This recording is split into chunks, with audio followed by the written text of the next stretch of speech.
Hello, Internet! Welcome to Film Theory, the show that knows that translucent doesn't mean invisible. It means semi-transparent. So, how about The Boys, huh? Back in the late 2010s, a time when superheroes ruled the pop culture roost, this Amazon TV series burst through the wall and said, no, trust me, you do not want these guys to be real. If you aren't familiar, The Boys is a satirical series that imagines what a world with superheroes would really look like. And oh man, is this show a bloody good time in a lot of different ways. And while there are tons of smaller heroes with superpowers in this world, the biggest and most popular of them all team up into a supergroup known as the Seven. And these guys aren't the type of heroes that you'd expect. No, they're not Boy Scouts or friendly neighborhood warriors. They're corrupt, they're self-serving, and they're dealing with real-world problems like addiction, insecurity, and egotism, killing most criminals in their crosshairs, as well as plenty of innocents along the way. The world of this series is incredible, but today I wanted to take a look at one very specific hero, the biggest and definitely baddest one of them all, Homelander. I'm not just like the rest of you. I'm stronger, I'm smarter, I'm better. I am better! Homelander is basically this world's version of all the oldest superhero tropes. He can fly, he's super strong and fast, he's basically invulnerable, and he has himself heat vision, all while literally being wrapped in an American flag. And this is why Homelander caught the attention of my theorist brain so quickly. In this show that leans so heavily on the realistic consequences of superheroes, got me wondering, just how super is this superest of soups? And by that I mean, how strong is Homelander? Given what we see him do across the series, what are some real numbers to Homelander's power? And what would his biggest strength be? Well, loyal theorists, here's the craziest part. The thing that I think is Homelander's biggest strength definitely isn't what you'd expect. And I also think it's his biggest weakness. And knowing what that is gonna tell us a lot about where the story of The Boys is headed in future seasons. But before we hop into the strength of this mega corporation superhero, let's talk about the strength of our latest round of theoryware, the Northern Lights collection. So it's just business then, eh? When, Mr. Butcher, in history, has it ever been about anything different? Right now, Stan, because theoryware isn't just regular old merch anymore. It's not just logos that we're slapping onto t-shirts to make a quick buck. These are actual pieces of clothing that'll be useful to you in your everyday life while looking darn good wearing them. The perfect example of this has got to be our new Polar Embrace gloves, which we designed to be both waterproof and insulated so your fingers can stay toasty on those early morning commutes to work or school. But best of all, these things have touchscreen fingers, letting you use your phone or tablet without having to take them off. That means you don't need to give yourself frostbite every time you rewind episodes of The Boys to hear their wild one-liners. Do you know what a GPS is? Or Bluetooth? Or,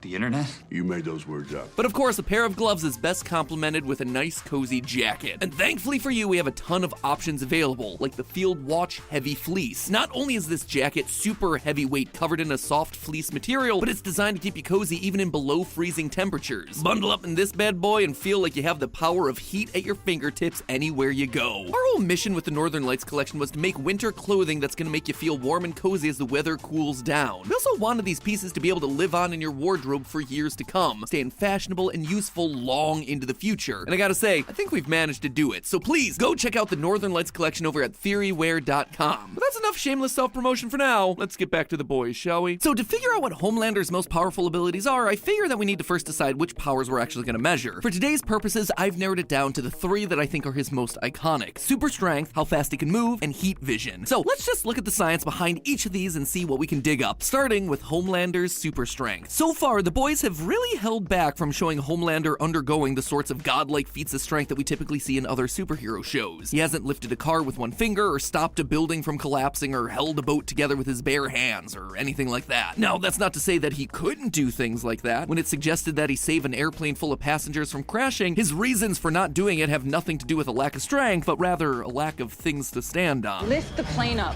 Lift the plane?